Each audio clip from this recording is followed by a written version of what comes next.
Many are saying that Apple can't possibly grow at a high rate given that it's the most valuable company in the world by market cap. But I'm here to kind of put my opinion out there on why I think Apple is still a solid company to invest in and has plenty of growth for the future. A lot of investors just look at the financials. You have to look beyond that. And that's what we're going to kind of look at with Apple, so it can kind of help you see what I do when I look at companies outside of the financials, and why I think Apple's still a great company to invest in and still has a great, it still offers a great value for investors. So we're going to look at the history of Apple, some current things with Apple, what they've changed, and then the possible future. And to start off, before we do with this video, I really appreciate it if you subscribe. I provide you guys transparency. I show my portfolio performance.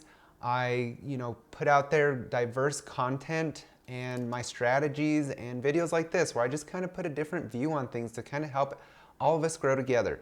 So be sure to subscribe, and thank you to all those who are subscribed. So let's begin with Apple. Let's look at its stock chart to begin with. This stock has grown over 221,000% since 1982, back when it was 0.08 cents a share. That is phenomenal. And man, if we could go back in time and invest in Apple, every single one of us would. So this company is right now at a 2.89 trillion market cap. It's the most valuable company in the world by market capitalization.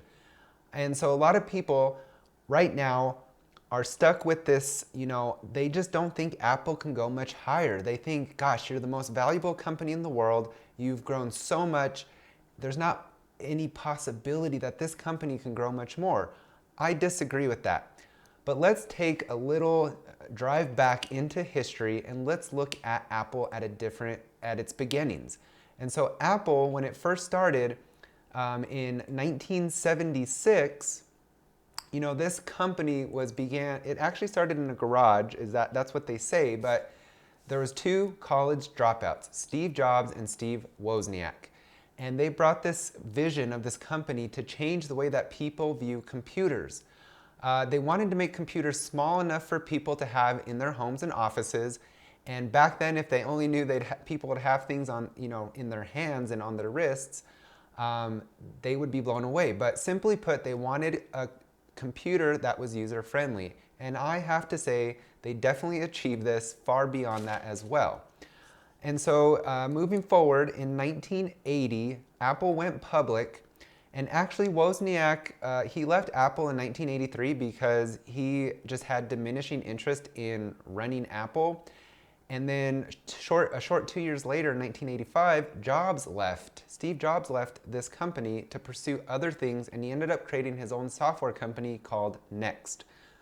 So the two founders left this company within a decade since it was started.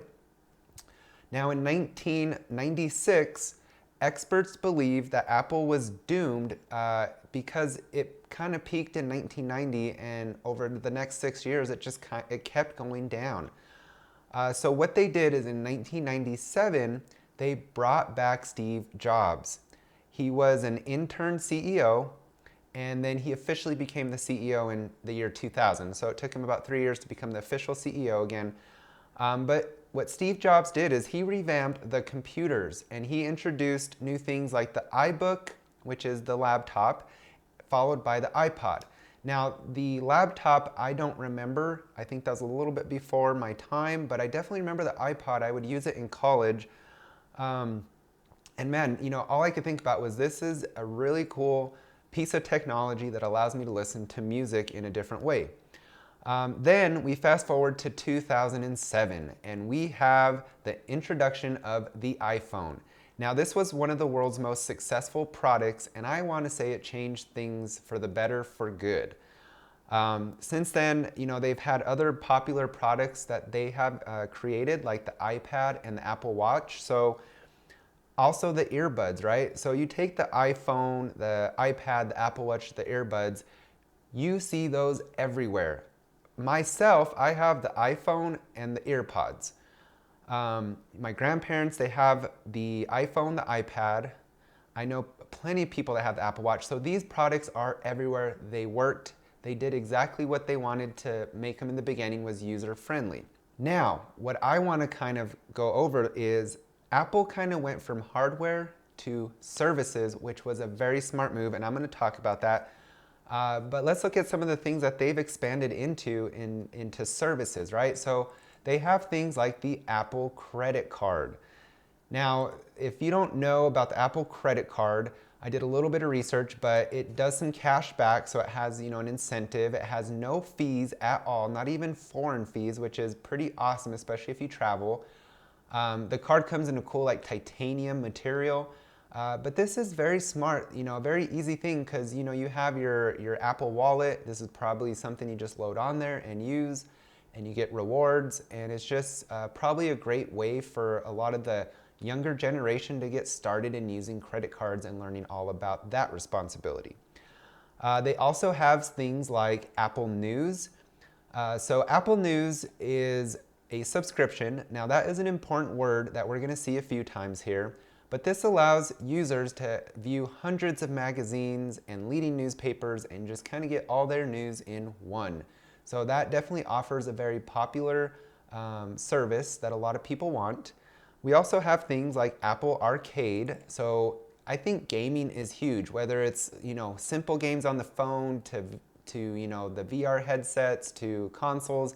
Gaming is the future, and Apple has a whole section dedicated to it. And then we also see that, recently Apple went into the streaming service with Apple TV. So here you can see it's a little text at the bottom, but it's $4.99 a month, so it's not much, but it is a subscription, and it's all original content. And recently, Apple won an Oscar for Best Picture. Now this is important, but let's just start with the fact that after winning this Oscar for its original film Coda, it drew in 25% new viewers to the Apple TV Plus streaming service. And this film, Coda, that won, the viewing went up over 300% compared to the week prior. So this was a huge win for Apple because it was the first streaming service that was honored with Best Picture at the Academy Awards. That's crazy to me because you have Netflix, you have Disney Plus, you have HBO Max, but it's Apple that's new to the game, and it took the Best Picture award. So this is something to look out for because I think Apple is actually going to come after the big streamers like Netflix, HBO Max, and Disney Plus. So there's that streaming service that's offered as a subscription. You also have Apple Music. This is something that allows you to buy a $10 a month service that allows you a huge library of music to listen to, and it even kind of learns your music styles and suggests certain genres or types of music based on your listening. So it's a smart, I think, way to listen to music, and it's offered for $10 a month. So what I want you to take from this is, these are subscriptions, and this is reliable revenue for any company. And if they can do this successfully, it's a huge money maker, and it smooths out profits because Apple, they have a lot of hardware stuff like the iPhone, where it comes out once a year, you see their profits go up and then go right back down. So by kind of going into services and subscriptions, it's going to allow that to smooth out a lot more than it is now and just kind of lift the boat altogether on their profits. So a very smart move from Apple.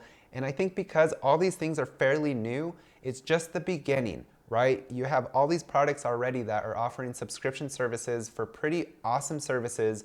And I believe these all will grow massively in the future. So that's one reason why I think Apple still has a lot of growth.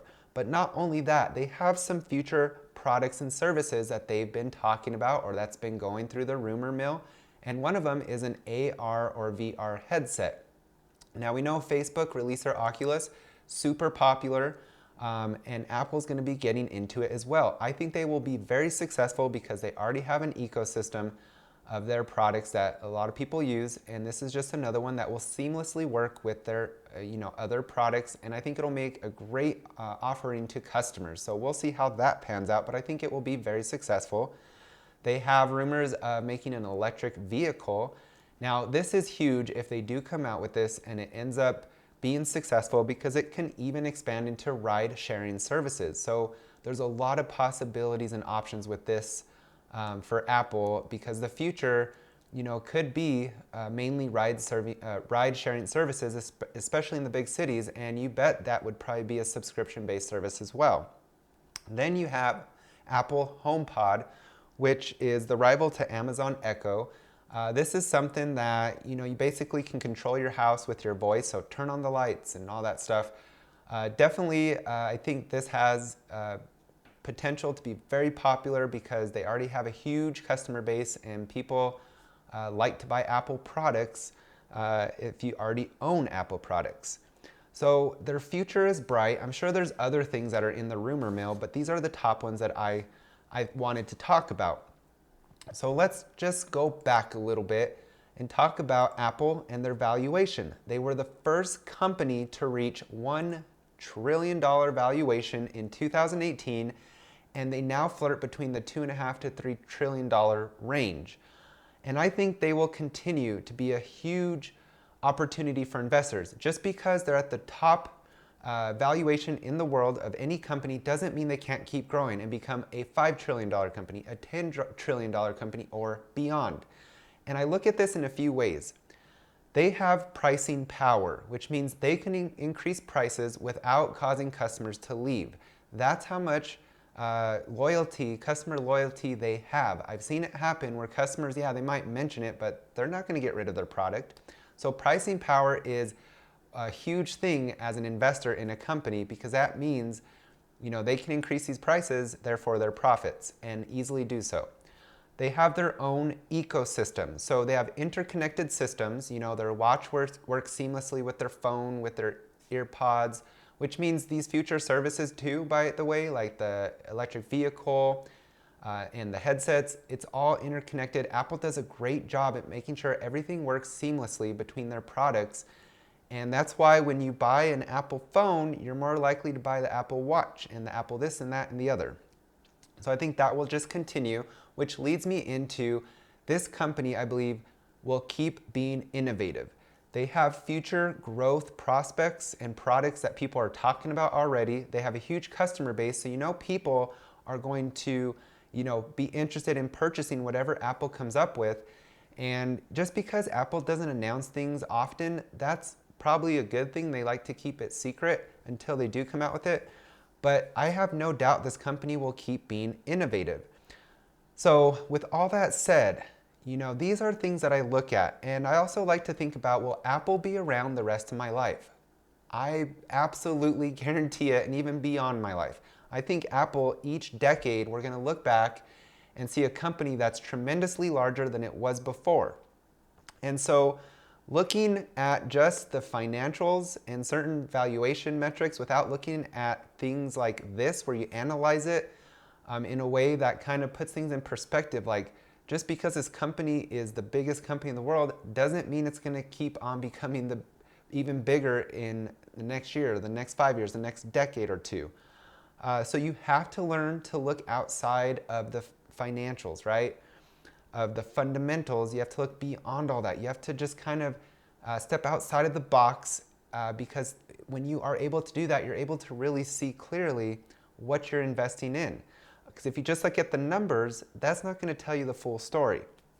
So I think Apple, technology changes so fast. Well, I think that they can easily keep up with it and take advantage of that. So I have no worries there. They're already jumping on things like the headsets, the electric vehicles. Yeah, some of that's already been around, but when Apple does it, they're going to be one of the best to do it. And people are going to listen, they're going to watch, and they're going to buy. So do I think Apple is overvalued today? No, I do not. Do I think it's fair valued? Yes, I do. But long term, if I look into the future, I think this company right now is tremendously undervalued for its potential. The stock market usually only looks a year out, right? You look at price targets of companies, they put a year out estimate, and that's about it. That's what you're going to get when you research companies. That's why you have to step out on your own and look beyond that, and you're going to see things like this that give you comfort that this company is going to be much bigger in a decade or two than it is now. So, this video is just to encourage you to look outside the numbers, which is going to make you a better investor. And that's why, sometimes I have friends or people say, oh, the stock price is too high, or their PE ratio is too high. That's a good way to miss out on great opportunities. You have to look beyond that. And with Apple, I just see such a high quality company that could pretty much get its hands into any service or product, and it's going to be successful because of their ecosystem, because of their loyal customers that they already have, because they're known for quality. You get an iPhone, it's known to be a high quality product that is safe, right? I don't worry about getting viruses or malware really on my iPhone. That's more the problem of other types of software and products. Apple does a very good job at making sure when it comes out with something, it's very high quality. So, that it's okay if you disagree with me, but do so when you look outside the box and provide some reasons why. Because if you just say, oh, it's the highest valued company in the world, so I definitely am not going to buy that because, it's expensive. It might not be expensive when you look into it, which I believe Apple is undervalued right now if you're investing for the long term. So this is just something I wanted to bring forth, show you guys a different way that I look at stocks, and I think it's very important. The numbers are important, don't get me wrong, but there's a whole other side to that where you have to look beyond that, and you have to kind of bring in some common sense and some analysis on what it's doing, what it has done, its moat, its ecosystem, its pricing power, the innovation it's getting into. And when you start looking into things, sometimes you just think, wow, this company has a huge future. And Apple still does, in my opinion. I really believe if you buy today, you're going to look back and be pleasantly satisfied with your results. So Apple is one that I own through a mutual fund in a different account. But that's only a percentage, right? So I definitely am putting this on my watch list. And if there's any good buying opportunities, I think this will be one that I add to my portfolio, and I will let you guys know when I do, because I cannot not buy a company where everybody I know basically uses Apple products. And there's still a lot of potential for this company, and they already have, like I said, that dedicated customer base following them. And so I don't want to go another decade or two, look back and be like, I should have invested in 2022. So that's what I have to say. Let me know your thoughts on Apple, if you agree with me, or if you think, it is overvalued and there's no way you would touch it, but share why. I'd love to know why. I'm here to learn too, and I'm just putting forth my views. So thank you guys for watching, and have a great day, and we'll see you next time on Mark Arnold's Finance.